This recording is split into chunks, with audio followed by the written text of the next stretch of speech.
نحن شمس لا تغيب، لو دعا الداعي نجيب، نرجع الحق السليب، ننصر الأقصى الحبيب.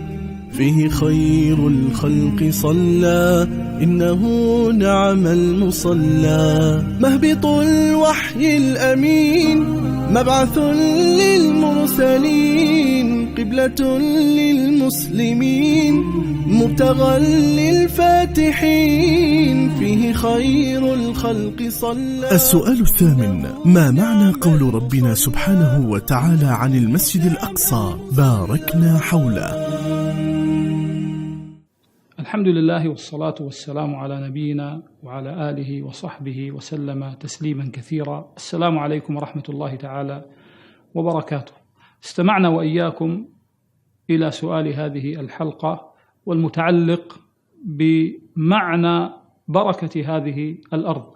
في الحقيقة المسجد الأقصى وتلك البقعة المقدسة البركة فيها متلازمة ومتلاصقة، إذ جمعت كل أنواع البركة الدينية والدنيوية، المكانية والزمانية، الحسية والمعنوية. وذكر الله سبحانه وتعالى هذه البركة في عدة آيات، ومن هذه الآيات قول ربنا سبحانه وتعالى: ونجيناه ولوطا إلى الأرض التي باركنا فيها للعالمين. إذ نجى الله سبحانه وتعالى إبراهيم عليه السلام من الأرض التي كان يشرك بها بالله عز وجل، ومعه ابن أخيه لوط إلى بيت المقدس، فذكرها هنا بالبركة. وكذلك من المواضع التي ذكر الله سبحانه وتعالى بها بركة هذه الأرض قال سبحانه: وجعلنا بينهم، أي بين قرى أهل اليمن، وجعلنا بينهم وبين القرى التي باركنا فيها، أي في بيت المقدس بلاد الشام، قرى ظاهرة وقدرنا فيها السير، سيروا فيها ليالي وأياما آمنين. فكان الذي يقصد بلاد الشام تحديدا بيت المقدس من مأرب يمر من خلال تهامة في اليمن، ثم الحجاز، ثم بلاد الشام، ثم قلب بلاد الشام وهي فلسطين. والآية الأخرى كذلك ذكر الله سبحانه وتعالى قوله: وأورثنا القوم الذين كانوا يستضعفون مشارق الأرض ومغاربها التي باركنا فيها، هم الذين كانوا مع موسى وآمنوا به من أتباعه. فهذا موضع آخر كذلك بين الله سبحانه وتعالى فيه فضيلة البركة لهذه الأرض.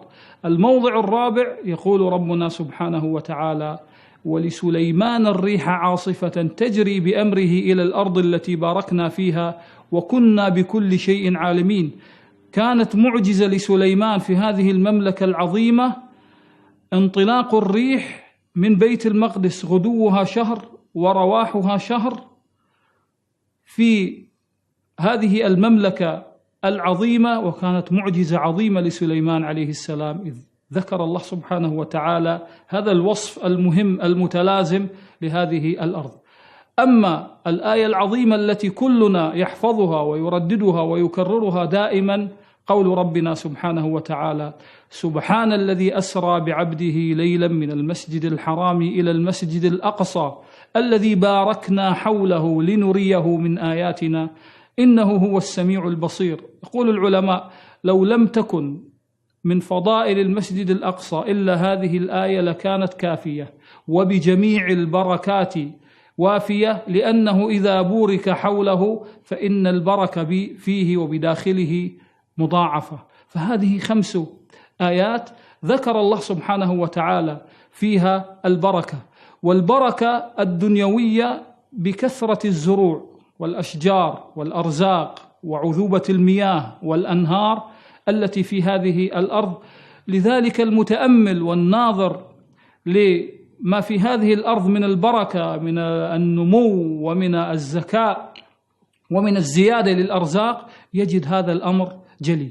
والبركة الدينية من كثرة الأنبياء الذين تعاقبوا عليها من لدن آدم إلى قيام الساعة ونزول عيسى عليه السلام، فأصبحت معدن الأنبياء، واقتليت الكتب المنزلة ال4 فيها التوراة والإنجيل والقرآن والزبور، وتتابع عليها الزهاد والعباد والذين شدوا الرحال، وكانت مقصد ومبتغى الفاتحين، فهي أرض مباركة بكل ما تحمل هذه من فضيلة، حتى التصقت بها فلا يذكر المسجد الأقصى إلا بالبركة، ويقال المسجد الأقصى المبارك.